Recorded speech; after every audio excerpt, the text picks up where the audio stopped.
उपवास आहे, फराळाचं बनवायला वेळ आहे. चला तर मग हा ज्यूस पिऊया. तर कसं करायचा ते पाहूया. नमस्कार, शीतल होम स्टाईल कुकिंगमध्ये आपल्या सगळ्यांचं खूप स्वागत आहे.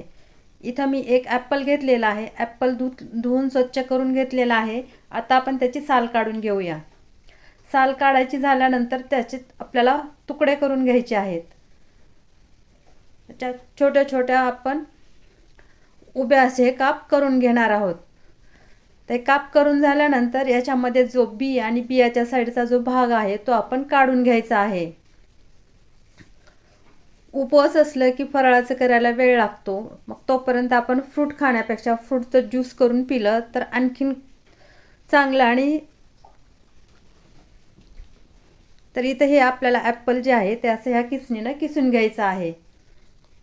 ॲपल हे पूर्ण किसून घ्यायचं कशासाठी, तर आपण जेव्हा मिक्सरमध्ये ह्याला बारीक करून घेणार आहोत त्यावेळेला त्याच्यामध्ये थोडेसे जाडसर असे हे तुकडे शिल्लक राहतात. तर ते तुकडे पिताना तोंडामध्ये येतात. तर ते येऊ नये म्हणून आपण ह्या खिसणीनं पूर्ण ॲपल किसून घ्यायचं आहे. तर आपण हे 2 फ्रूटचं ज्यूस बनवणार आहोत, ॲपल आणि पायनॅपल. कारण फ्रूट खायला खूप वेळ लागतो, ते नको वाटतं म्हणून आपण ज्यूस करून घेणार आहोत. ज्यूस करून घ्यायचं म्हणलं तर त्याचा पसारा होतोच आणि भांडी पण पडतात. तरी पण काय करणार, फ्रूट खाण्यापेक्षा ज्यूस पिल्याला कधी पण चांगलं. आणि एक फ्रूट जात नाही, मग आपण असं ज्यूस करून पिलं की आपल्याला 2 ते 3 फ्रूट आरामात जातात. मग याच्यामध्ये जे तुकडे पडलेत ते पण आपल्याला बारीक किसून घ्यायचे आहेत. इथं एक मोठी स्लाईस घेतलेली आहे पायनॅपलची. तर त्याच्यावरची जी साल आहे तर ते पण काढून घेतलेली आहे आणि त्याचे छोटे छोटे तुकडे करून घेतलेले आहेत. ते पण आपल्याला किसणीवरती किसून घ्यायचं आहे. कारण पायनॅपल किसून घेतल्यानंतर ज्याच्यामध्ये जास्तीचा चोथा राहतो तो आपण किसून घ्यायचा आहे. हे पूर्ण किसून झाल्यानंतर आपण याला एका मिक्सरच्या भांड्यामध्ये काढून घ्यायचं आहे.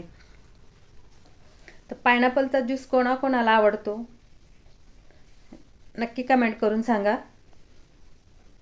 तर हे दोन्ही आपल्याला किसून झालेलं आहे. तर एका मिक्सरच्या भांड्यामध्ये काढून घेऊया. पूर्ण एका भांड्यामध्ये काढून घेतलं होतं. मला असं वाटलं की हे पूर्ण एका वेळेला निघून जाईल, पण निघालं नाही. तर मी हे 2 बॅचमध्ये काढून घेतलेलं आहे. घेताना तर एकदाच घेतलं हे सगळं, पण नंतर जेव्हा ते जास्त झालं तेव्हा मिक्सरवर सांडून सगळीकडं घाण झालं. चला काही का असेना, पण ज्यूस प्यायचं होतं तर हा पसारा राडा तर होणारच होता. मग हे 2 बॅचमध्ये काढून घ्यावं लागलं. आता याच्यामध्ये तुम्हाला गोड कितपत हवं आहे तेवढी साखर ॲड करा. पायनॅपल थोडंसं आंबट होतं म्हणून मी छोटे 3 चमचे साखर घेतलेली आहे आणि मोठ्या चमच्यानं जर पाहिलं तर 2 चमचे साखर झालेली आहे. तर हे टोपण लावून मिक्सरवर छान असं बारीक करून घ्यायचं आहे. तर याचा जो रस आहे तो स्मूथ असा आला पाहिजे म्हणून हे मिक्सरवर फिरून घ्यायचं आहे. इथं पाहू शकता एकसारखं झालेलं आहे. आता हे असंच न घेता तर याला गाळून घ्यायचं आहे. तर एका भांड्यामध्ये गाळणी ठेवलेली आहे, तर त्याच्यामध्ये हे आपण ओतून गाळून घेणार आहोत. हे ओतलं. आता दुसरी बॅच याच्यामध्ये लगेच काढून घेऊया, कारण 2 बॅचमध्ये झालेलं होतं, एकामध्ये मावलं नाही. दुसरी पण बॅच तयार आहे. आता ती पण आपण याच्यामध्ये ओतून घेऊया. तुम्हाला जर हे थोडंसं पातळ हवं असेल तर तुम्ही याच्यामध्ये पाणी किंवा बर्फ टाकू शकता. आता वातावरण थोडं थंड आहे त्याच्यामुळं पाणी किंवा बर्फ काहीच घातलेला नाही आहे. पण हे जे आहे ते एवढंच छान झालेलं आहे. जर तुम्हाला दूध पण घालायचं असेल तर तुम्ही दूध पण टाकू शकता. पण दूध किंवा पाणी न वापरता जरी केलं तरी हे एवढंच खूप छान लागतं. नक्की ट्राय करा. आता हे गाळून झाल्यानंतर तुम्ही पाहू शकता याच्यामध्ये थोडासा चोथा राहिलेला आहे. तो पण पिताना असा तोंडामध्ये अडकतो, त्याच्यामुळे आपण हे गाळणीमध्ये टाकून गाळून घ्यायचं आहे.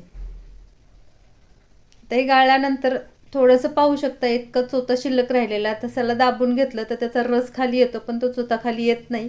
म्हणून गाळून घेऊन हा चोथा बाजूला काढून घ्यायचा आहे.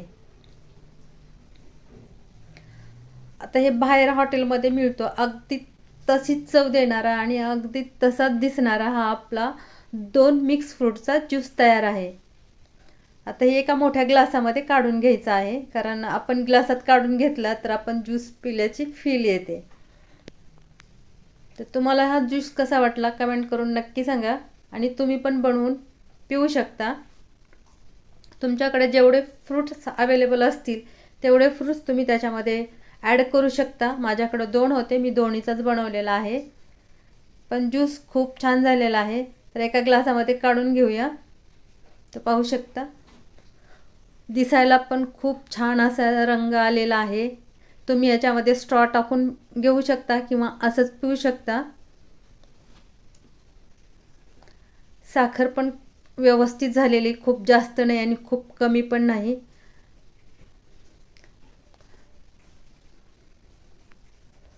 तर आता आपला हा पूर्ण ज्यूस तयार आहे. व्हिडिओ शेवटपर्यंत पाहिल्याबद्दल धन्यवाद.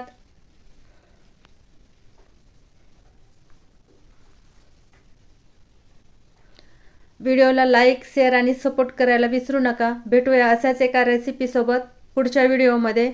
धन्यवाद.